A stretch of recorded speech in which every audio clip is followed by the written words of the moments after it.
नमस्कार साथियों और प्यारे बच्चों, आप सभी का हार्दिक हार्दिक स्वागत है। आज की इस क्लास में हम बात करने जा रहे हैं एक महत्वपूर्ण टॉपिक एंटीबायोटिक प्रतिजैवी।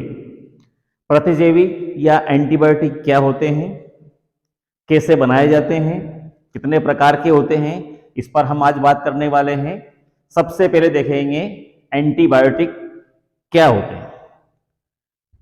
ये जो एंटीबायोटिक है, इस में सबसे पहले वाली एंटीबायोटिक जिसका नाम है पेनिसिलिन, उसकी खोज 1928 में एलेक्जेंडर फ्लेमिंग नाम के वैज्ञानिक ने कर दी थी।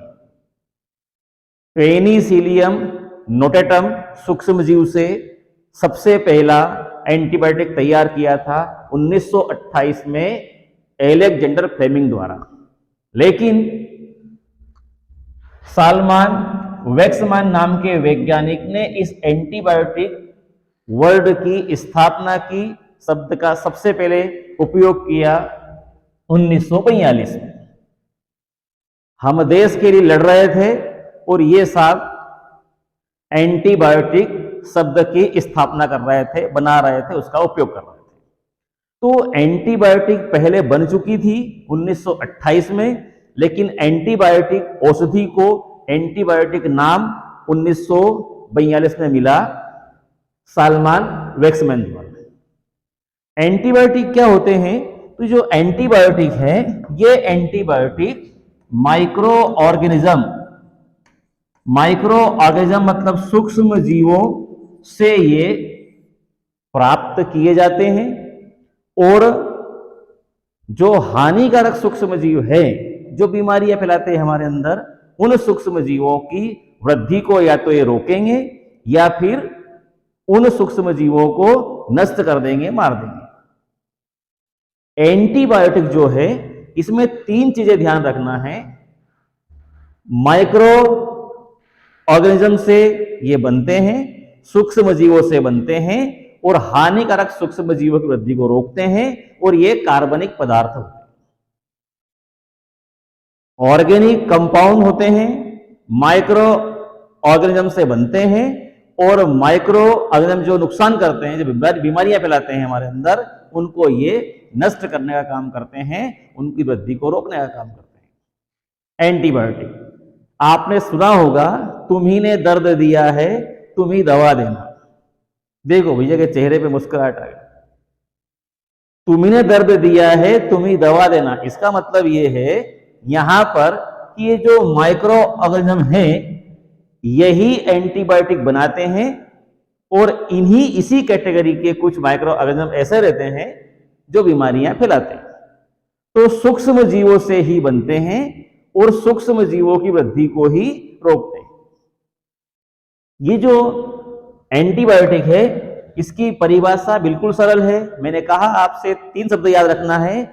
सूक्ष्म जीवों से बनते हैं, हानिकारक सूक्ष्म जीवों की वृद्धि को रोकते हैं, और कार्बनिक यौगिक होते हैं। लिखा है एंटीबायोटिक और ऑर्गेनिक कंपाउंड कार्बनिक यौगिक होते हैं, produce by a microorganism, सूक्ष्म जीवों से बनते हैं, and which are used to kill or inhibit the growth of other microorganism।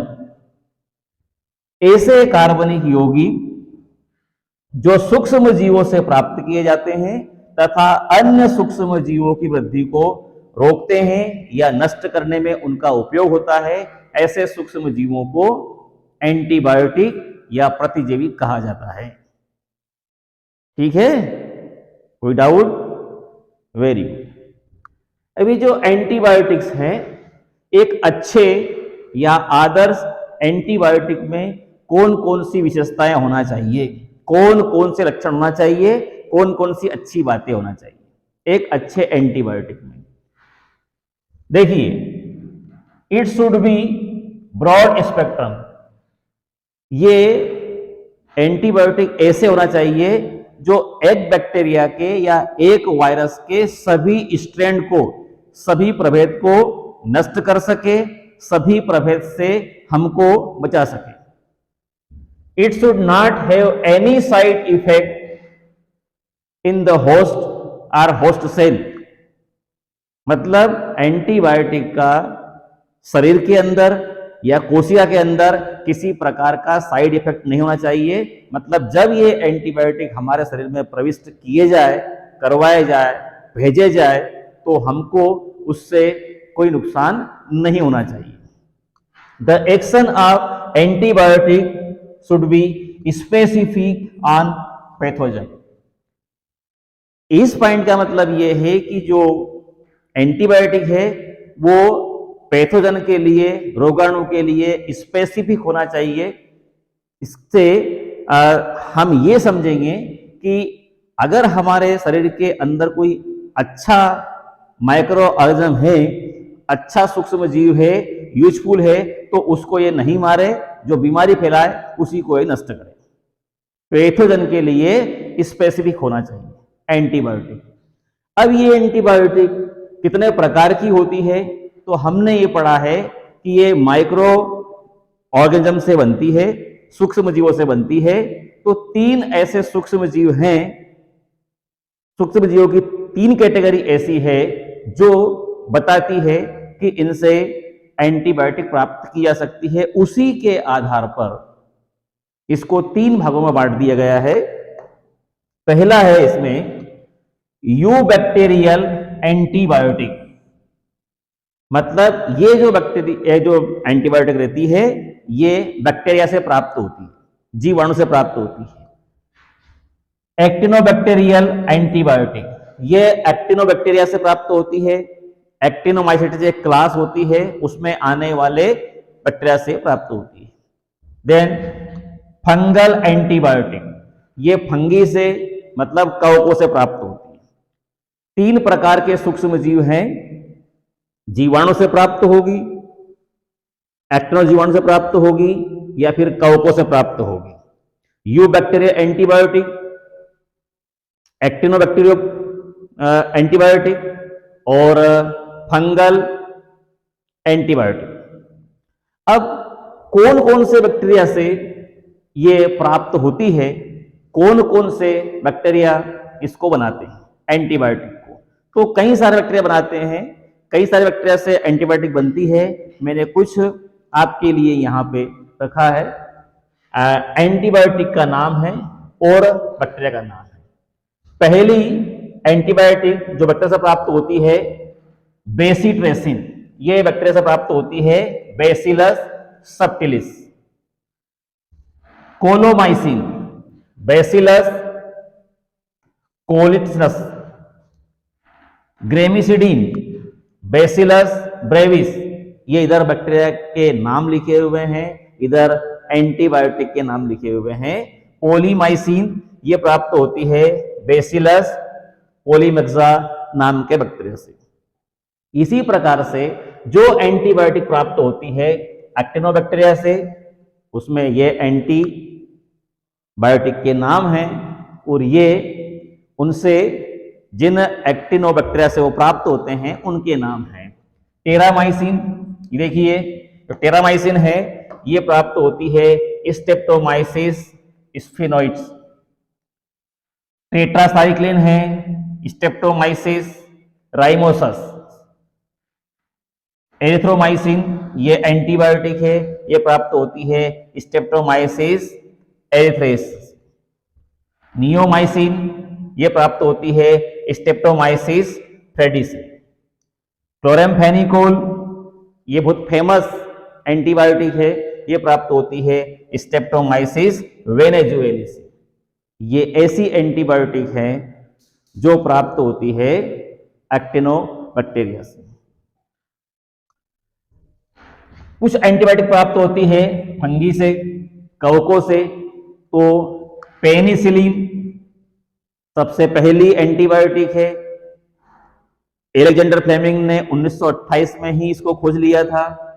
Penicillium notatum, ये कवक है जिससे प्राप्त होती है। फ्यूमिजेलिन, ये प्राप्त होती है एस्परजिलस फ्यूमिगेटस नाम के फंगी से।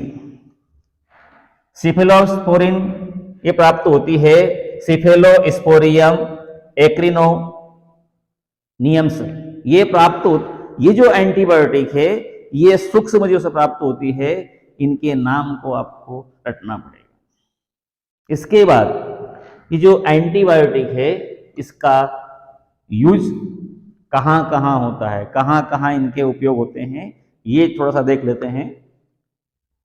एंटीबायोटिक जो रहती है ये they are use in the treatment of human disease, मनुष्य में होने वाली बीमारियों में सबसे ज्यादा इनका उपयोग होता है antibiotic.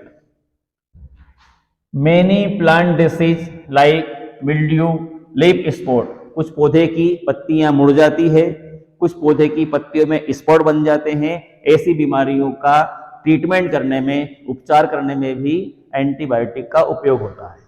Antibiotic are also use as weedicide, कुछ खरपतवार रहते हैं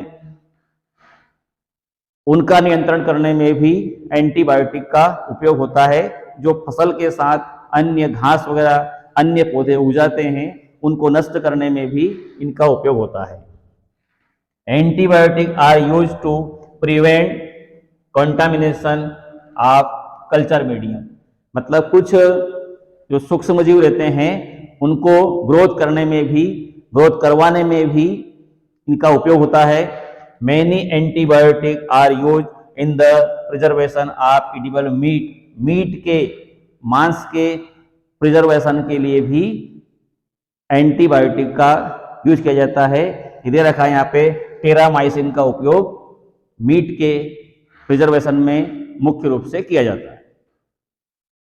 तो मुझे विश्वास है कि आज की इस क्लास में आपको एंटीबायोटिक के बारे में कुछ जानकारी मिली होगी। धन्यवाद।